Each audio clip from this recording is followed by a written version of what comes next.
Hello class, this lecture is on Chapter 9, Accounting for Current Liabilities. First learning objective, we're going to take a look at the difference between current and long-term liabilities.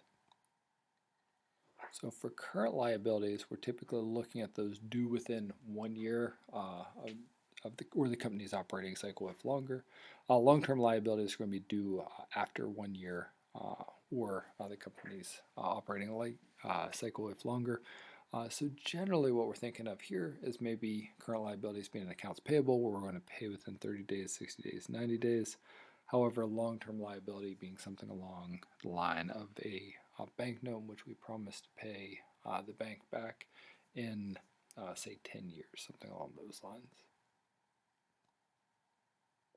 So identifying and describing current liabilities.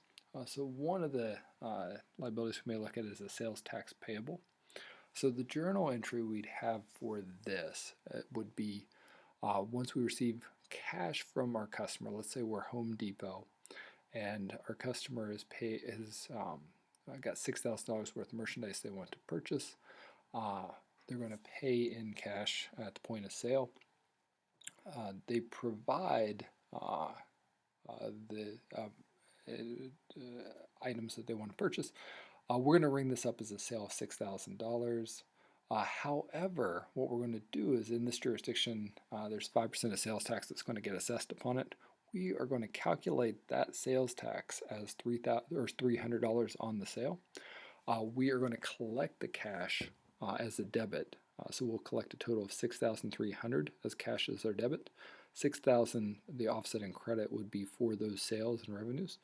And then the difference, that $300, will get credited as a sales tax payable. So this is money that's not going to be our money, but money that is going to be other stakeholders here. It's going to be the state government. So we're going to have an obligation to pay them. And it's going to get classified as a current liability because we will pay them within that 1 year period. Another example is something we've seen before, to where if a customer prepays for concert tickets. Here, we are going to be the performer.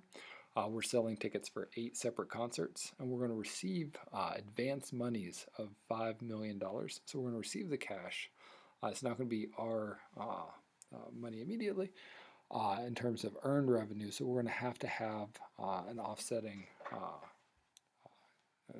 an offset for it. So here is going to be a current liability for, we're going to call it unearned ticket revenue of $5 million. And then this is going to be similar to the assets we've seen before as far as a retail store like Macy's, possibly issuing a gift card, or a coffee shop like Starbucks where the customer is going to put money on their app. Here we've got our fans that are going to prepay those concert tickets. So we're going to have our current liability for the unearned revenue and then cash as the offsetting debit. Those ticket revenues are going to get earned as the concerts are performed. So after the first concert is performed, we've got 8 different concerts.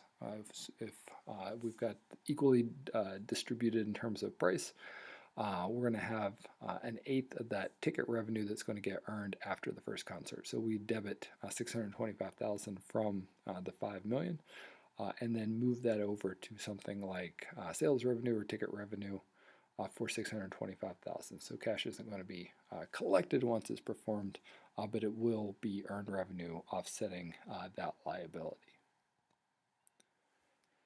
So if we're looking at journal entries for short-term notes payable, those may occur in 1 or 2 instances. It may be borrowing from a bank, but it may also be an overdue accounts payable. So it may be a situation where I said, hey, can we pay you in 30 days, 60 days, 90 days, and then after that period of time has elapsed, payment couldn't be made. So maybe the customer would want to enter into negotiations with the vendor and say, hey, this is what I can pay right now. I know I promised to pay $1,000. I only have $200 right now. Can I pay you $200 and then also enter into a notes payable for the remaining $800? Now this may have terms. We may have a certain amount of time that we promised to pay by and collect interest over that span of time. If this is within 1 year, this is going to be another one of our current liabilities that we're going to have listed. So an example of this might be on August 23rd, the Brady Company asked McGraw to accept $100 cash in a 60-day, 12% $500 note to replace an existing $600 accounts payable. So at some point in the past, we had $600 listed as an accounts payable, which would be a credit for McGraw. Here, we're coming in and the payment's not going to be made. So for our credit, we're going to offset that by debiting accounts payable by the 600 to offset it completely. We're going to replace it with a note payable for the 500 and then the cash that's going to get paid. So we're going to pay $100 cash. So we're going to credit that out of our checking account, and then we're going to list the current liability of a notes payable for 500. It's important to note here that the 12% amount that we're listed here is going to be an annualized amount. That may not be the full amount of interest we're going to pay.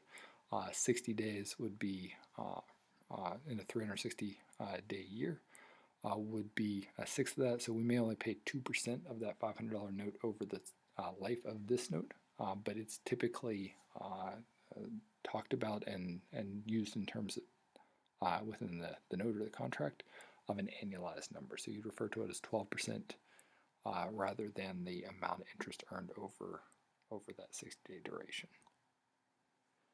Let's see what the journal entry looks like for that. So once it is paid, so we're 60 days down the line on October 26th, or 22nd rather, we're making payment. So the $500 note is going to get debited to remove it from the current liability.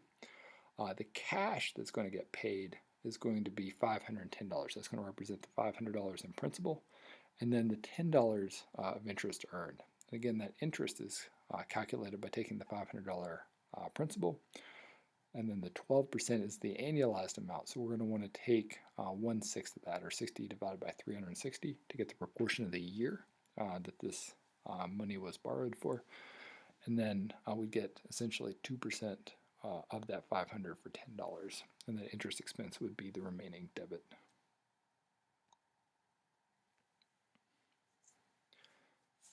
Now that's for vendor customer relationship where the accounts payable wasn't met and was renegotiated. This can also be something if we're borrowing from a bank. So on September 30th, in this example, a company is going to borrow $2,000 from a bank at 12% interest for 60 days. So similar to the same terms that were given in the previous example.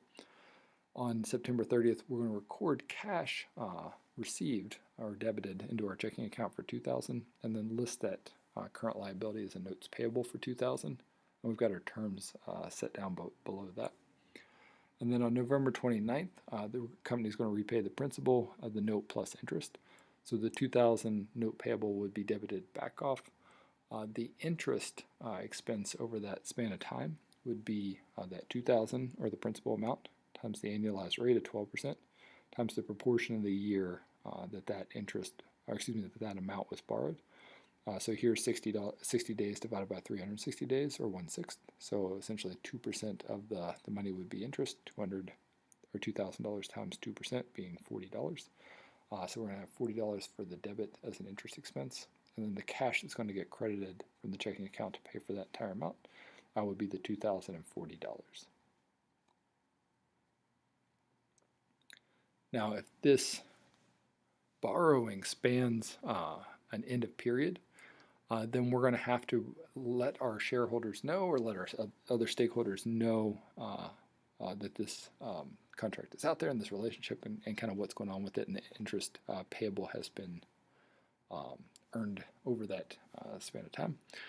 So what we would do is go ahead and on December 31st, here on December 16th, we borrowed the $2,000 at 12% for 60 days, so the same terms as before. 15 days later is when our period is up. What we would do is record within that period the interest expense.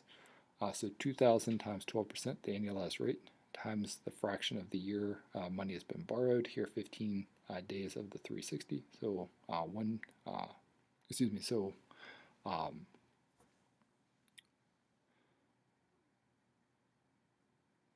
So we've got 15 days of it, so it'd be 1/24th of the amount. So we take 12% divided by 24, in which we would get 0.5%, which would be the amount over that span. So we take our 0.5%, which would give us $10.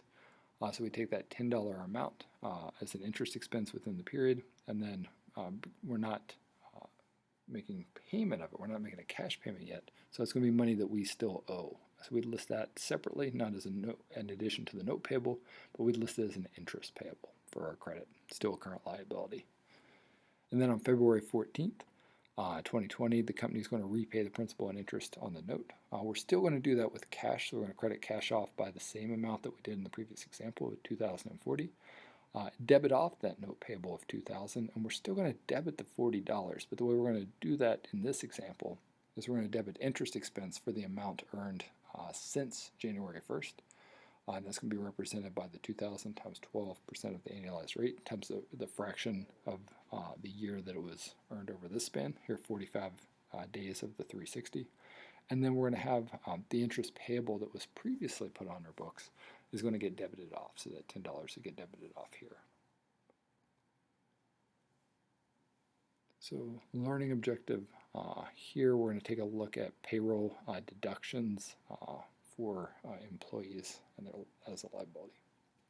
So the amount that an employer pays when they're making payroll and the amount that the employee receives is going to be different. And we're going to see a contract amount that's going to get listed. And later in this lecture, we'll see an amount above that salary that the employer is going to be liable for. But right now, we're just looking at the difference between that amount and what the employee is going to see in their net pay.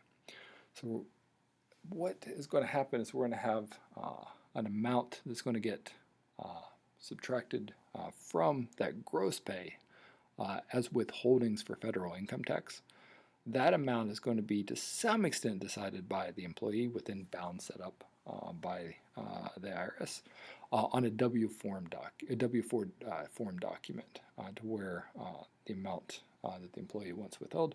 If they want a lot withheld to make sure that they get a refund back at the end, they can do that. If they want to try to estimate it as close to exact as they can, they've got options within the W-4 form to do that as well. But that amount is going to be withheld from their paycheck, held by the employer on the benefit of the employee, and at some point in the future paid to the federal government. So in addition to the federal income tax, you're going to have state and local income tax. Example, a local would be here near here in St. Louis, as well as Kansas City. So two Missouri jurisdictions that may have a local earnings tax, and then you've got state taxes that are also collected. Similarly, that may be withheld by the employer and then paid to those jurisdictions on behalf of the employee.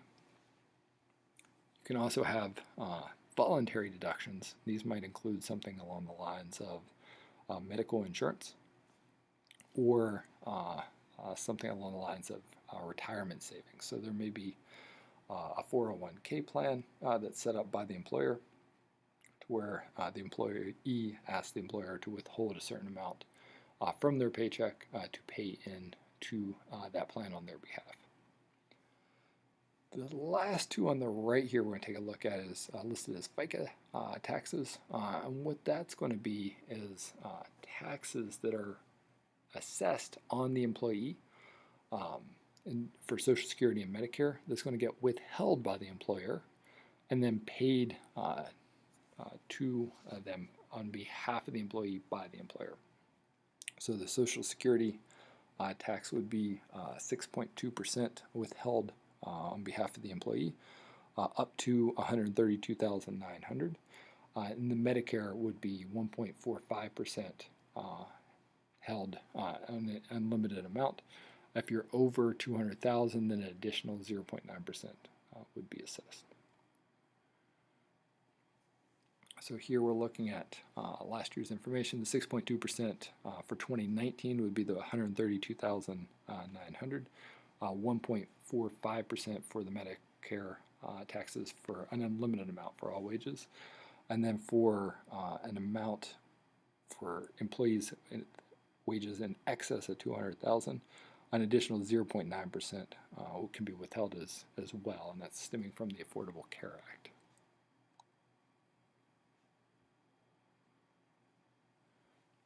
So those amounts are also going to get withheld for federal income tax and state income tax.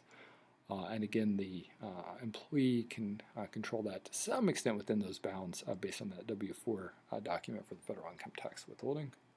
And then the voluntary deductions, and those can include the 401k savings, insurance premiums for health insurance. They may also have something like union dues. Now, each of these are going to be deductions that are made from the employee's paycheck, so withheld from the employee's paycheck and the net amount they receive. There will be an amount paid on behalf of the employee by the employer. So while the employer has control of that cash, it's not their cash to do what they want with it. They owe someone else. Specifically here, there is going to be the employee's money, essentially, that they're holding. So that's why it's going to get listed on as the balance sheet as a liability, as specifically a current liability, until that amount is paid off. We can take a look at what that's going to look like in the journal entry, to where we've got a debit for our salary expense. The amount that's going to be the salary payable, so the amount that's going to end up being the net paid amount, here is going to be $1,524. The salary expense total is going to be $2,000. And then you can see the breakdown in this example for the FICA Social Security, the Medicare, federal income tax payable, medical insurance, and union dues that are set out. And then once that check is actually made in terms of the payroll, we're going to have cash credited out as it gets to the employee, and then the salaries payable is going to get debited back off. I would also note, as we are about to take a look at the payroll taxes, the FICA in this example at 6.2% is going to be listed at $124, and the FICA Medicare at 1.45% is going to be listed at $29. So $124 and $29. So for the payroll taxes, the same way that the employee has some payments that they need to make that are going to get withheld from their pay and paid on their behalf by the employer may have taxes assessed upon them as well. And then two of those taxes are going to be FICA taxes for Social Security and Medicare. And those are going to be equal amounts that the employee pays. So the same 6.2% that is going to get withheld from the employee's paycheck and paid on their behalf. The payroll tax on the employer is going to be the same amount. So there's going to be a 6.2% payroll tax assessed on the employer up to $132,900 for each employee. And there's going to be Medicare taxes similarly assessed in the amount of 1.45%, irrespective of the wages on all employees. So it's going to be a payroll tax on the employer. And then there's also a federal and state unemployment tax that's going to be assessed on the employer as well. Let's take a look at the federal and state unemployment tax. That amount is going to be 6% for federal, but you can credit off 5.4% for state, which is going to leave you an effective rate of 0.6%. And then for the state unemployment tax, it's going to be 5.4%. Now, both of these, similar to how Social Security is up to $132,900, for the federal and state unemployment taxes, it's going to be up to the first 7,000 of each wages. So we're going to have roughly for any employee making over $7,000, $420 is going to be the amount that's collected, to where for a combination of both the federal and the state, the federal is going to make up the difference up to that 6%. But 5.4% is typically going to be for the state, and that difference is typically going to be 0.6% for the federal. And then combining both of those, we would take 6% times 7,000, and then get our $420 for that amount for each employee, with $42 being for federal, and then the balance being for state.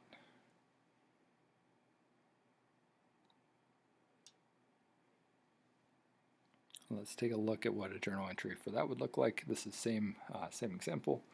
Here, the base amount is going to be only $2,000. So we are looking at, for the state and federal, multiplying 5.4% times the state, 0.6% times the federal, giving us $120. Again, that total of $120 would correspond to 6% times the 2,000. And then we'd have another thing to point out here is for the payroll taxes. Again, this is the amount that the employer is paying for their own business, just for the fact that they are paying salary. There's a FICA Social Security and a FICA Medicare that's being assessed on the employer. And if you'll note, those amounts here are going to be $124 and $29. So the same amounts that are being withheld from the employee's paycheck, an exact amount is being taxed upon the employer as well. So they're splitting that cost 50-50 to where the total amount for Social Security is going to be 12.4%. The total amount for Medicare is going to be 2.9%.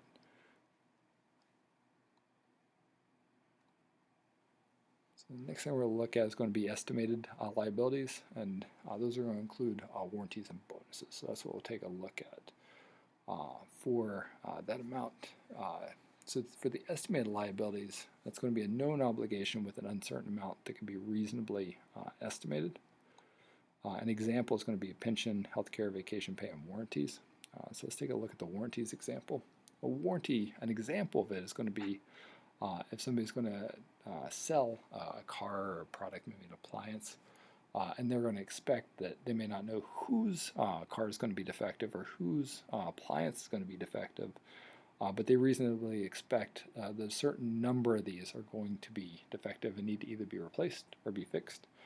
So they can set that up on the front end once they know, they may not know who it is, but they know that somebody's going to have these repairs that are needed or somebody's going to need these replacement parts that are needed, and list the expense on the front end as the debit, and then set up a credit for this warranty as a liability. So as an example, if a dealer sells a car for $16,000 with the warranty covering parts, and they know that on average 4% of the selling price is going to correspond with what that cost is going to be.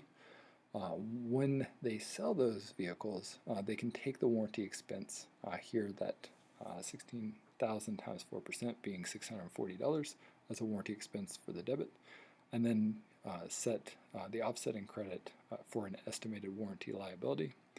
And then that's for, we don't know who is going to have the defective parts, but we know somebody's going to have the defective parts on January 9th. When we know some of the people that are going to have the defective parts, and they come in and ask for a replacement of $200, then we can debit that estimated warranty liability back off, and then credit the auto parts inventory as those replacement parts to get them. So the next thing we're going to take a look at is going to be how to account for contingent liabilities. So contingent liabilities are going to be things that we don't know if we owe or not, but are going to have an obligation if it's something more than remote. If it's remote and it's just, hey, I thought this may come up at some point in the future, then we don't have an obligation to include that in our accounting information and provide that to stakeholders. But if it's at least reasonably possible that some of these contingent liabilities, things that might happen in the future, we do have an obligation to include that in our financial statements. And it's just the form in which we include it. So if we have a future event that is probable and reasonably estimated, then we're going to need to include that as a liability, and we're going to have to record that for the dollar amount on our balance sheet. If it's either not reasonably estimated, so it's probable, but we don't know how much we're going to owe, or if it's just reasonably possible to happen, then we still have to provide that information to external stakeholders, but we can disclose that amount in our footnotes. And then, again, if it's remote, then we don't have a disclosure obligation. And there's a couple examples of what these contingent liabilities might look like. One's going to be a potential legal claim. So if we are being sued by a plaintiff's attorney and there's no chance, we don't think it's even going to get through the initial stages of litigation, then we may not have to disclose anything. But if we think that it's reasonably possible that they have a claim, or if we think that, hey, liability may assess here, we think it's probable that they're going to win, we are going to be liable under this negligence claim that they're filing. But we're just not sure as far as the remedy. We're not sure what damages are going to be assessed at. We just can't reasonably estimate it. Then we may be in the disclose in the footnote camp. And then if it's probable, if we think that they're going to prevail on the merits of the claim, and we also can agree with the litigation team representing the plaintiffs in terms of what those damages are going to be, if we think that what they're alleging in the plaintiff's petition is correct and what the judge is likely to assess, then we may have to include that as a liability on our balance sheet. So just to let our shareholders and other stakeholders know. Another example for this might be debt guarantees, to where the guarantor usually discloses the guarantee in its financial statement notes. If it's probable that the debtor will default, the guarantor reports guarantee as a liability. So this is similar to what we saw with the litigation. And then we've got other contingencies that might come into play here as well. Environmental damages is one that's been recently talked about with respect to financial statements. You've also got tax positions that are taken by companies, where you're going to want to know what's the IRS's position going to be on that, and then if we are going to go to tax court, what do we think the tax court would set that out as in terms of how strong a position that we have. And then we've also got other things such as insurance losses that may come into play and government investigations. But all told, we're going to use that three-prong approach to where we're asking ourselves, is it remote? If it's we don't think it's going to happen, then we may not have a disclosure responsibility. If it's reasonably possible, then we may need to at least be disclosing that in our notes. If it's probable and reasonably estimated, then this may be something that we're going to have to include that dollar amount in the liabilities for our balance sheet. And this is going to conclude Chapter 9.